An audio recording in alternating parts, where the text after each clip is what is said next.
So I wanted to give everyone sort of a preview of the process that we're going to be using for the isolation of our microbes through a method known as the streak plate.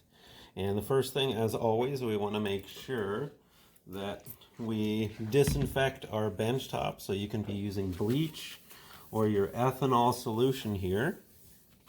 And again, you want to make sure that you wipe down the area thoroughly so that it's wet, and then let it sit for a minute or two to allow the disinfectant to actually work.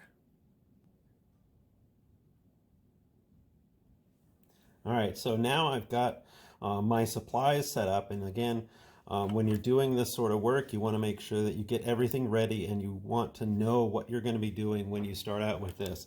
And just sort of as a reminder, remember when we're using these kind of tubes, these have a vented lid on them right here, and that allows gases to come in and out. And that means when you do tip this thing over, remember that idea that it is going to leak out of there. So you want to make sure that you don't let these go past that sort of 90-degree angle.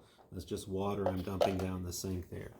So I've got everything set up here, and when we do this process, we're going to use a tool that is a microbiologist's favorite tool after we use our microscope. And when we look at this, this is our loop. Not too sure how well it's going to focus on that. There we go. So we want to be able to use this to transfer our cells, and the beauty of this metal loop here is we can easily sterilize it in between uses by passing it through our Bunsen burner flame.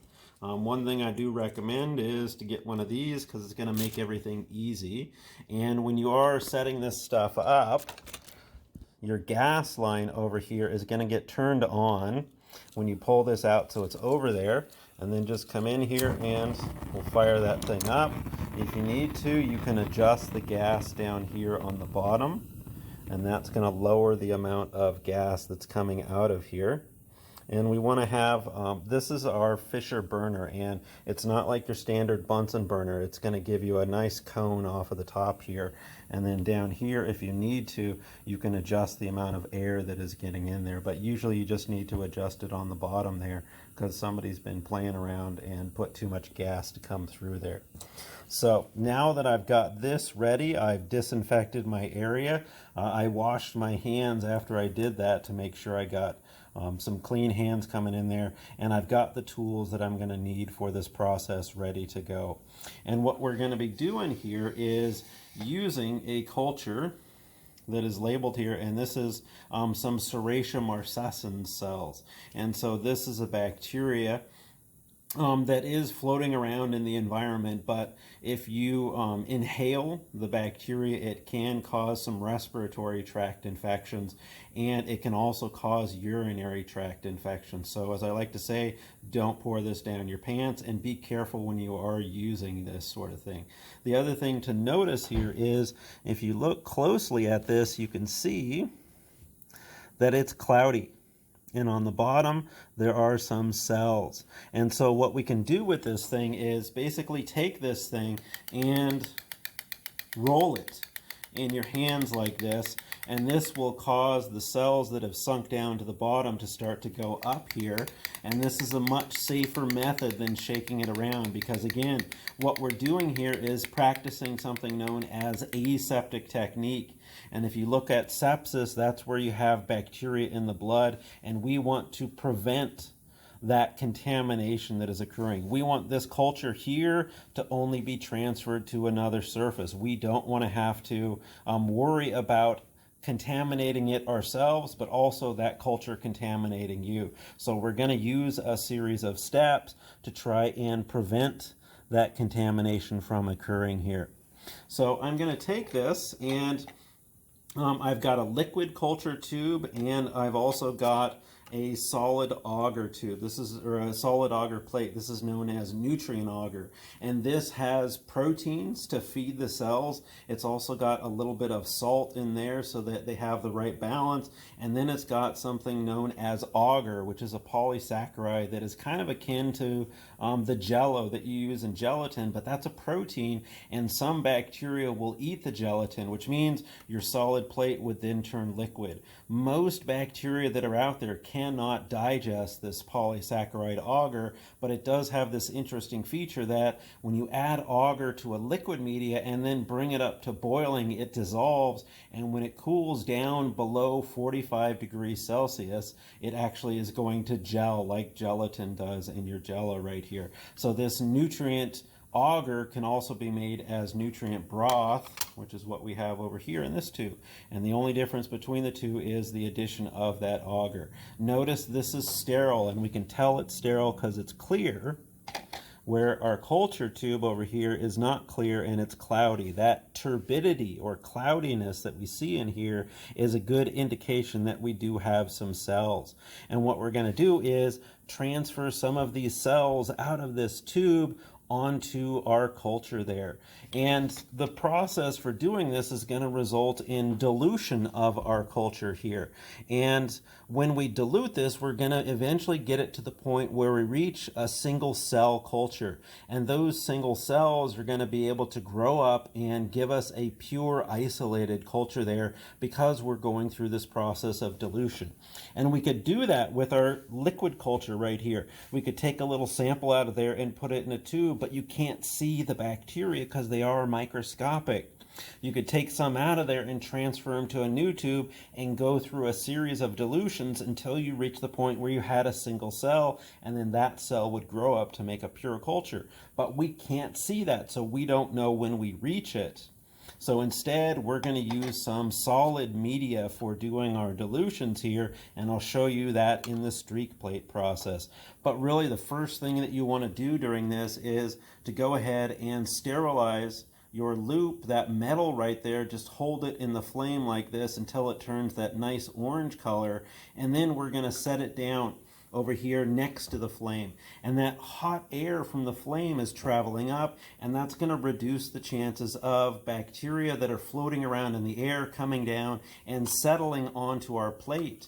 We know this plate is sterile because if we look at it, we don't see any growth on this. There's a little air bubble over there. It looks like the agar solidified around there. So when you're using one of these agar plates, check to see if there's any growth on it first, and if there is, don't use that plate. We can dispose of it. And what I usually do after I heat up my loop is I go into my culture and I add a few labels. The one things that you want to make sure that you have on here is there's actually 4 things that I like to see on my plates, and I'll show you. And let's see. I like to add the label while that loop is cooling down because that's going to give it a chance to cool down. You don't want to use a hot loop when you're doing the transfers because that will cause your liquid media, and also this agar will melt. But the liquid media, when you put a hot loop in there, it's going to cause an aerosol to form. And now you've got these small droplets with the bacteria that can float around there, and that's what you can inhale, and that's what you can get your respiratory tract infection from. So I don't know how well this will come up because it's kind of a clear thing, but we want 4 things onto our culture media. You want to make sure that you have your name. You can put your initials if you want to. You want to make sure that you have the date. You want to have the culture media, and you also want to have the culture identity. So for this one, I would put down NA for nutrient agar, and then the identity is the Serratia marcescens.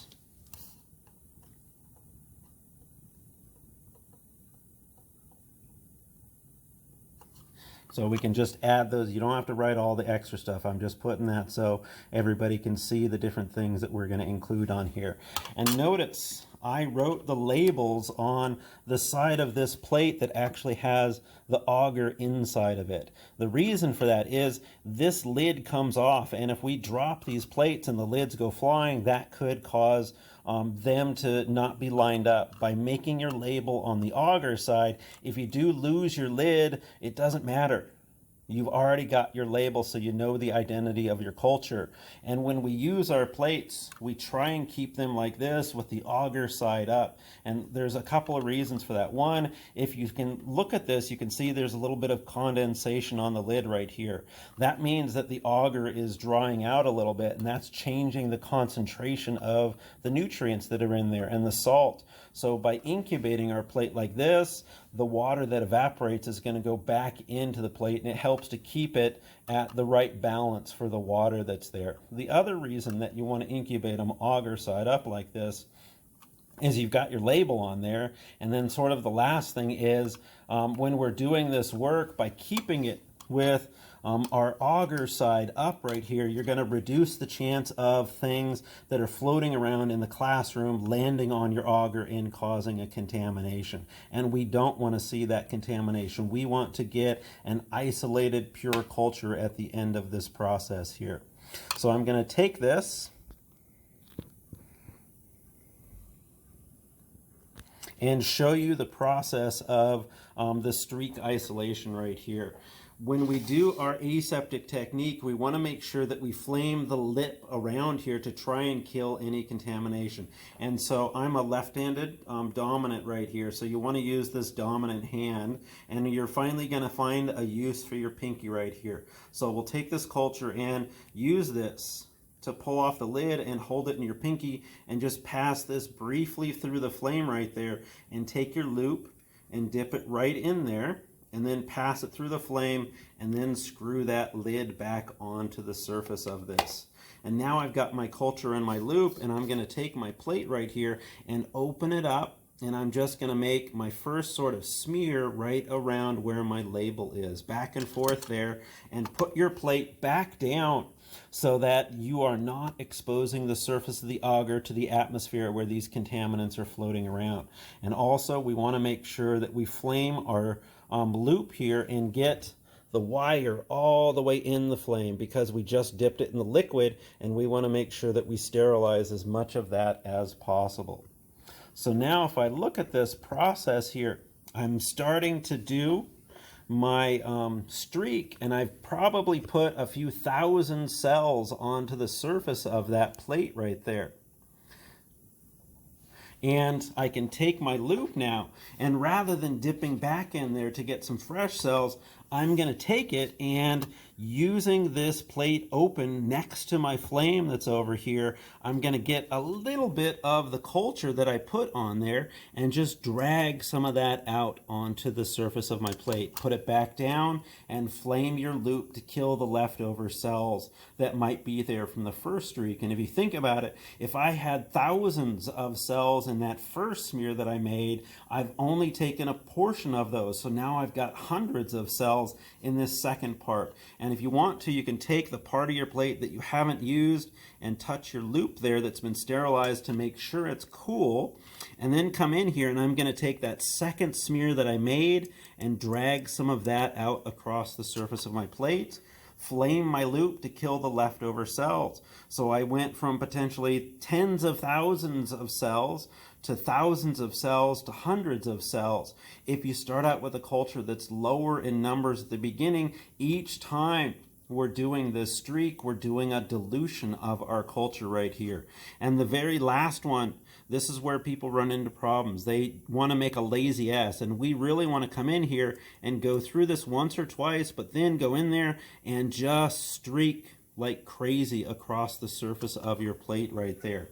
And the hope is I'm flaming my loop to make sure I sterilize it again. And then when I'm done, I just like to rest the loop around my culture, or around my burner right there, along the side of it. And again, that's going to keep my loop next to that hot area where the flame is going up, and that's carrying all of those, or a lot of those microbes up into the air to reduce the chances of contamination right here.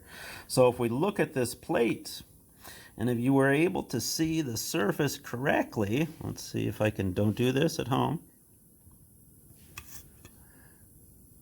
You can sort of see some of the streak lines going across the surface. I made 4 smears. I started here and I dragged some cells out. I flamed and dragged some cells out, flame, dragged some cells out, flame, and then I did that really nice back and forth. And the more lines you can get onto your plate, the more the chances are that you will get single isolated cells growing on your plate, and those single isolated cells are going to grow up and they are potentially going to make a pure culture. We don't know because you can see where are the cells. I can't see any of the cells on the surface of this plate, and so we do have to wait for that plate to actually grow. And when we incubate them, again, it's really important to remember you incubate your plate auger side up, not with the lid side up, because again, that plate will dry out. And just to show you our aseptic technique for transferring a liquid to liquid, same idea. Take your sterilized loop that you've cleaned off, and you want to make sure when you're dealing with this that you flame all of the wire there. Take this, dip into it, flame it each time when you take the lid on and off, and then I'm going to take this tube over here and do the same thing. Use my pinky to hold it, flame it, just dip it right in there, and flame it and put my lid back on. And again, because we're dealing with a liquid culture, we want to make sure that we flame off this until you see that wire turn that nice orangish color. Remember what I said, you don't want to use this when it's still hot. So if you hear a sound that I hear way too often in lab, and I'll show you with this little guy, students are in a hurry, and so they will take it and dip. I don't ever want to hear that sound in the lab, because that is telling me that somebody is making an aerosol, and that can be hazardous for everybody's health. So when you look at this process, remember, you want to make sure to use aseptic technique. You want to make sure that you clean off your desktop with bleach, both before and after, or any other sort of liquid disinfectant. You spray down the area there, and then we'll wipe it down.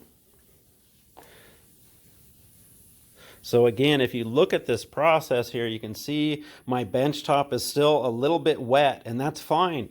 The longer this disinfectant has to sit on here, the more the chances are it's going to kill the cells that might be contaminating that. And then sort of the final step to this process is to make sure that when you are complete with dealing with any sort of culture, you want to make sure that you also wash your hands to decrease the chances of that culture contaminating you. In the event that you do pick up this thing, you have to be very careful with your tubes because of that vent that's on there. Sometimes the ribs that go around here get a little bit worn out because of repeated use, and this lid will slip off. So when you do pick up your tubes like this, you want to make sure that you hold it by the glass and not just by the lid that we see right there. So a couple of things to make sure that you're careful of. If you do drop your tube or you have a spill, make sure you tell everybody around you and let your instructor know that you've spilled your culture. You want to make sure if it's just a spill that you disinfect the area by spraying it down and putting some paper towels on top and letting them sit there for at least 5 minutes. 10 minutes is better. If you do have broken glass, we do not want to pick up that broken glass with our fingers, so definitely let your instructor know so they can help you with cleaning up. If you have any questions about this process, you need to talk to your instructor, because this is something we do on almost a daily basis when we're dealing with cultures in the lab. Thanks for listening.